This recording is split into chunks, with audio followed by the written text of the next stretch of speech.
ABT Microsessions. Wild animals.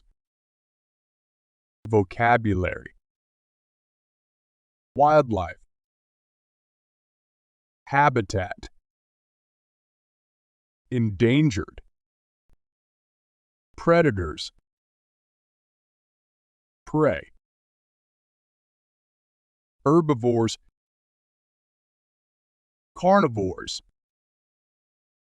Omnivores. Adaptations.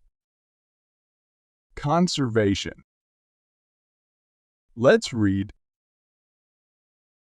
Wild animals are fascinating creatures that live in a variety of habitats around the world. They have unique adaptations that help them survive in their environments. Some animals are predators, while others are prey. There are also herbivores, carnivores, and omnivores. Many wild animals are facing threats to their survival due to habitat loss, pollution, and climate change. Conservation efforts are important to protect these animals and their habitats. We can all help by supporting conservation organizations and reducing our impact on the environment.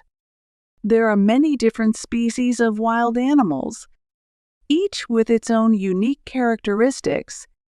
Some of the most well-known wild animals include lions, tigers, elephants, and monkeys. These animals are often seen in zoos or wildlife parks. Now, let's answer. What are some threats to wild animals? What are the different types of diets that animals have? What are some examples of adaptations that animals have? Think about it. Practice your answers. Share it in the comments. See you soon. Bye.